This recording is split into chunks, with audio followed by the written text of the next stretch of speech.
خواب میں کسی انسان کو ننگا دیکھنا ذلت اور رسوائی کی علامت ہے۔ صدقہ اور استغفار پڑھنا چاہیے۔ خواب میں بیمار کو اپنی گود میں دیکھنا صحت اور تندرستی کی علامت ہے، راحت اور خوشی ملنے کی دلیل ہے۔ 4 چیزوں کو سنبھال کر رکھو، کامیابی تمہارا مقدر بن جائے گی۔ نماز میں دل کو قابو میں رکھو، تنہائی میں اپنے خیالات کو قابو میں رکھو، محفل میں اپنی زبان کو قابو میں رکھو اور راستے میں اپنی نگاہ کو قابو میں رکھو۔ بواسیر کے لیے بند گوبھی کے کچے پتے کھانے سے اس میں افاقہ ہوتا ہے۔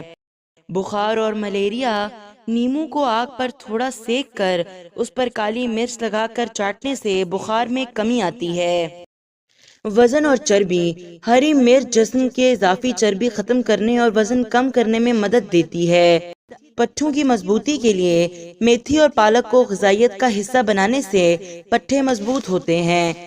سانس کا مسئلہ ہو تو ادرک کی چائے بنا کر پئیں۔ جوڑوں کے درد میں نیم گرم پانی پینا اور مچھلی کا استعمال مفید ثابت ہوتا ہے، جبکہ چائے کا زیادہ استعمال کرنا درد کا باعث بن سکتا ہے۔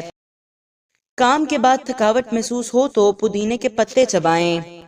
صبح کی سستی اور کاہلی سے بچنے کے لیے ادرک کا استعمال کریں۔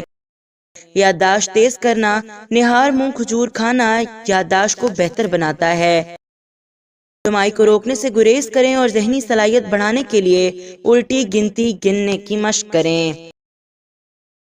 صفحہ اشارات کم اور سوچ سمجھ کر بولنے سے باتوں کی اہمیت بڑھتی ہے۔ ناریل کے تیل میں لیموں کا رس ملا کر روزانہ ہونٹوں پر لگانے سے سیاہی دور ہوتی ہے۔ چہرے پر کھیرا لگانا یا 15 منٹ شہد لگا کر دھونا جھریوں سے بچاتا ہے۔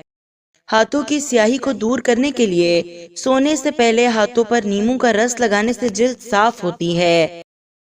رات کو سونے سے پہلے بالوں میں کنگھی کرنے سے بال گرنے کی شکایت کم ہوتی ہے۔ انجیر کا استعمال چہرے کی رنگت نکھارتا ہے اور معدے کو تقویت دیتا ہے۔ رات کو سونے سے پہلے پاؤں کے تلوں پر سرسوں کے تیل سے مالش کرنے سے جسم چست رہتا ہے۔ سوتے وقت موبائل کو تکیے کے نیچے یا بہت قریب رکھ کر نہ سوئیں۔ شیشے کے برتن میں گرم چیز ڈالنے سے پہلے اس میں 1 چمچ رکھ دیں، اس سے برتن ٹوٹنے کی محفوظ رہتا ہے۔ کلونجی کا باقاعدگی سے استعمال صحت اور شفا کا ذریعہ ہے۔